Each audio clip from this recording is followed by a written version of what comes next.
Governor Sindh Kamran Tessori साहब हमारे साथ मौजूद थे और उनका यही कहना है कि अब भी इमारत के पिछले हिस्से में आग मौजूद है। फ्रंट साइड जो है उसको जो है कवर किया जा चुका है। वहां पर बज़ाहिर अब आग के शोले कम से कम दिखाई नहीं दे रहे हैं, लेकिन इमारत का जो पिछला हिस्सा है वहां पर अब भी आग के शोले और आग के जो गोले हैं वो बिल्डिंग के अंदर से बाहर निकलते हुए दिखाई दे रहे हैं। और साथ ही साथ उनकी जानिब से एक इंतहाई तशवीशनाक इतला ये दी गई है कि फैमिलीज अभी भी इमारत के अंदर मौजूद हैं और एक बड़ी तादाद, उन्होंने बताया कि अभी भी मुमकिन तौर पर अंदर बड़ी तादाद में जो लोग हैं वो मौजूद हैं। उनमें दुकानदार भी हैं और कस्टमर्स भी हैं, फैमिलीज भी हैं जो कि अंदर मौजूद हो सकती हैं। अमूमन ये इमारत, ये जो मार्केट है, ये 9 से 10 बजे तक बंद हो जाती है। क्लोजिंग टाइम तो इसका 9 से 10 बजे तक है, लेकिन चूंकि ये एक पुरानी इमारत है और ऐसा कोई मैकेनिज्म यहाँ पर मौजूद नहीं है जो कि वक्त की एक्यूरेट पाबंदी वहाँ पर हो सके और इमारत के जो बंद होने का टाइम है उसमें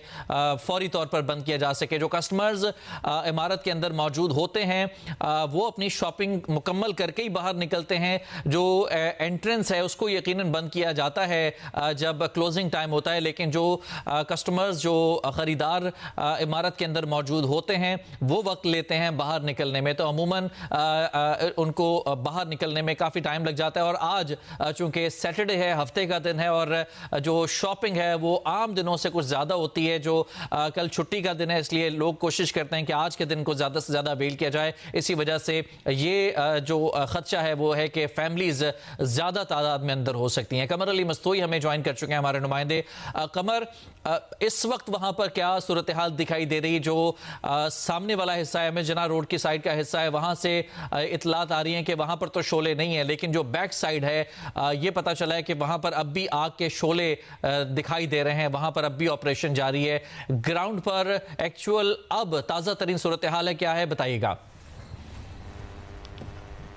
इस वक्त जो है ग्राउंड फ्लोर तो सेंटर तबाह हो जो है इमारत से उठता हुआ नजर आ रहा है। दूसरा फ्लोर और तीसरा फ्लोर भी जो है वो मुतासिर हुए हैं, लेकिन चूंकि आग की शिद्दत बहुत ज्यादा है इसलिए जो है वो फायर फाइटर इमारत में अभी तक अंदर दाखिल नहीं हो सके। इमारत के बाहर से ही फायर टेंडर और स्नार्कल की मदद से इमारत में जो है वो पानी फेंका जा रहा है और आग बुझाई जा रही है। ग्राउंड फ्लोर मुकम्मल तबाह हो चुका है। कुछ दुकानों के जो दुकानदार हैं वो अपना सामान निकालने में जो है वो कामयाब हो गए हैं और शॉपिंग सेंटर के बाहर ही ये उनका सामान जो है वो पड़ा हुआ है और यहाँ से मुंतकिल कर रहे हैं। लेकिन दूसरा फ्लोर और तीसरा फ्लोर है वो भी इस वक्त मुकम्मल जो है वो मुतासिर नजर आता है, क्योंकि वहां से भी जो है वो धुआं निकल रहा है। फायर टेंडर आग बुझाने में मसरूफ हैं। इस शॉपिंग सेंटर के साथ ही एक बड़ा शॉपिंग सेंटर है, उसे बचाने के लिए भी कोशिशें की जा रही हैं। इस शॉपिंग सेंटर के अकब में एक इस वक्त जो है वो काम कर रही थी। मजीद दूसरी स्नार्कल भी यहाँ पर जो है वो पहुंचा दी गई है और कोशिश की जा रही है कि इससे मुतसिल जो शॉपिंग सेंटर है वहां तक आग ना फैले। लेकिन इस वक्त भी आग की शिद्दत जो है वो बहुत ज्यादा है। जो इस शॉपिंग सेंटर के मुतासरा दुकानदार हैं उनका कहना है कि ग्राउंड फ्लोर की एक दुकान से धुआं निकल रहा था, एक फायर टेंडर पहुंची, लेकिन इसी दौरान जो है वो आग जो है मजीद फैल गई। उसके आधे घंटे बाद मजीद जो है वो फायर टेंडर पहुंची, लेकिन तब तक आग जो है वो बहुत ज्यादा जो है वो फैल चुकी थी, जिसके बायस जो इस शॉपिंग सेंटर में मौजूद दुकानदार थे वो जो है वो इसमें जो है वो फंस गए।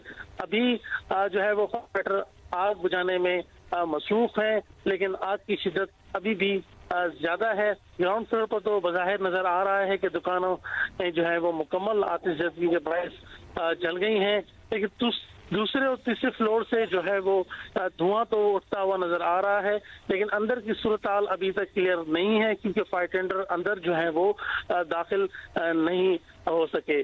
जो दुकानदार हैं शॉपिंग सेंटर के वो इंतहाई गमज़दा हैं। उनका ये कहना है कि उन्हें दोबारा अपनी दुकानें तामीर करने में कम से कम 5 महीने लगेंगे। उनकी दुकान में 1 करोड़ रुपए